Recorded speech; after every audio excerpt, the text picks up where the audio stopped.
There's an increasing fascination with the Saints and how their bold off-season call is already exceeding expectations. Ross Lyon was rehired to make the club more competitive and relevant. On top of the ladder at 5-1, the Saints are exactly that. Their next test, a Port Adelaide side absolutely humming and gunning for a fourth straight win. The Saints start their season 5-1, top of the ladder, but they are playing some fantastic footy. If you didn't believe in them before, you should believe in them now. They're the real deal. With the style of footy they play, it stacks up against any opposition at their best.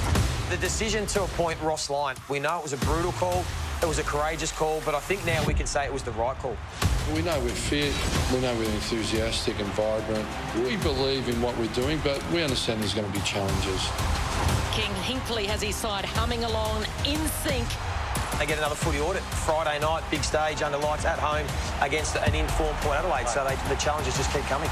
Sensational from Travis Boak.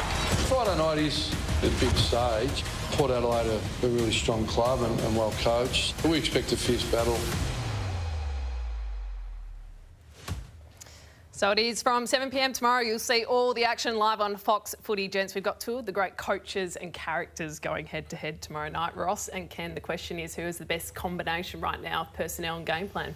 I think when you look at these two teams, they're the best two defensive 50s in the competition. It's going to be tough to score for either party forward of centre. They've conceded 8, 9 and 10 goals the last 3 weeks, Port, and 8, 10 and 8. For the Saints. So not much of a gap there. I think it's going to be a really tight game.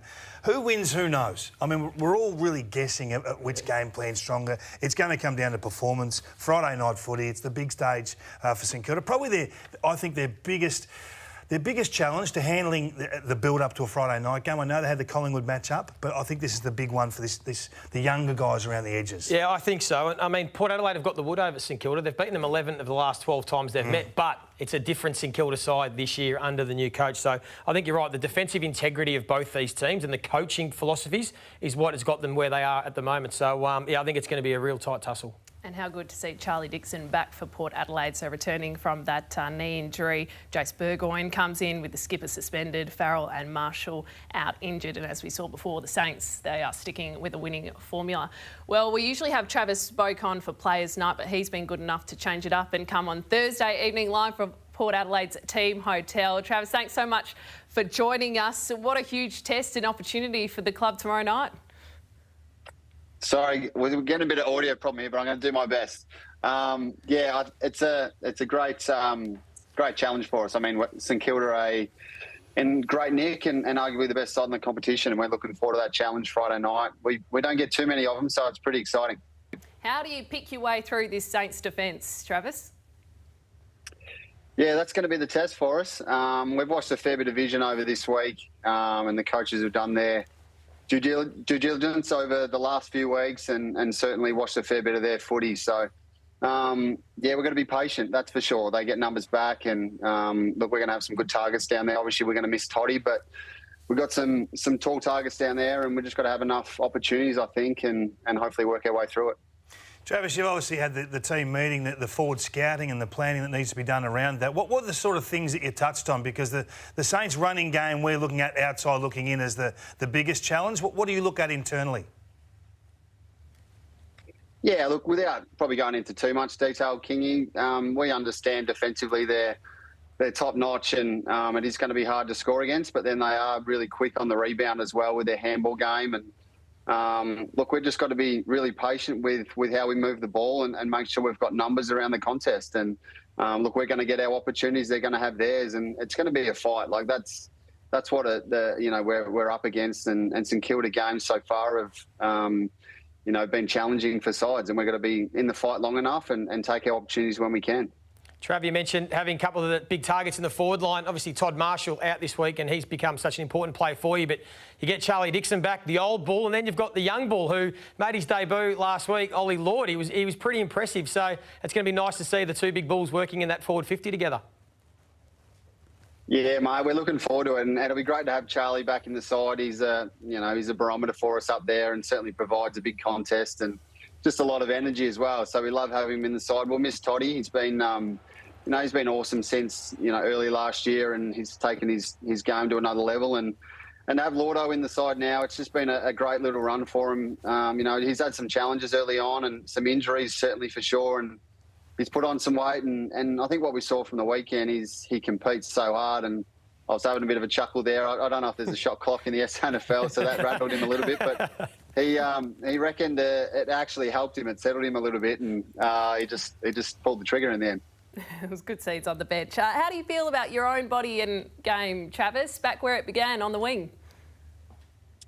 Yeah, I started my career out in the wing, and I'm back there at the moment. It's actually been enjoyable. I think watching you know, the likes of Connor and Zach and Horney and Wall and these sort of guys go through their Drewy's another one and really take their game to another level has been really pleasing. And you know, I'm still around that midfield group and can educate them and help them as much as I can. And I probably don't get hit as much, other than you know, when McGovern got me in the pre-season, that wasn't pleasant. But yeah, probably don't get banged up as much, and the body's sort of pulling up a bit better. So it is enjoyable, and it's great seeing the young guys develop and take control of that midfield, and it's fun being a part of. You've got control of the magnets for the start of the game tomorrow. Jeremy Finlayson, is he more value to you in the ruck or as a forward? Because he's come a long way as a ruckman, but he's still a bona fide target inside 50. Yeah, it's a tough one, and you know, I think what Teeks brings to our side as well is quite similar in a way that he's really good at ground level. So to have both going is going to be great for us, and you know, they're going to be up against a big challenge in Marshall. And but Jez has been huge for us, obviously.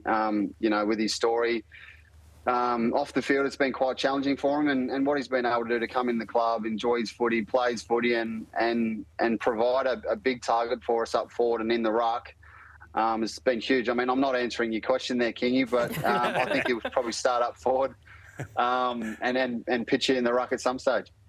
Trevor, I want to ask you about the coach, Kenny Hinkley. Obviously, a lot of talk about him to start this season. 11 years at the helm. You've been there for the whole 11 with him. How have you seen him change as a coach, and I suppose the way that he's sort of led the club over that time?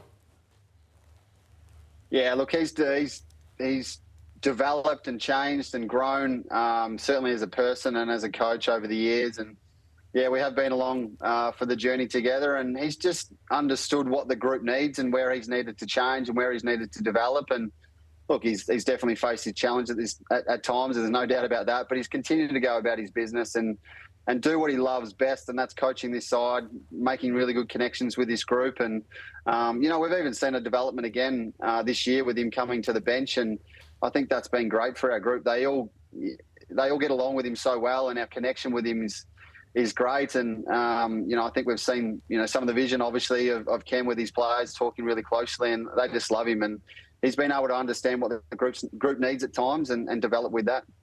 And sometimes you just need a bit of luck. I mean, there was such heat on Ken Hinkley after that showdown loss, and then the Ollie Florent ball just falling short.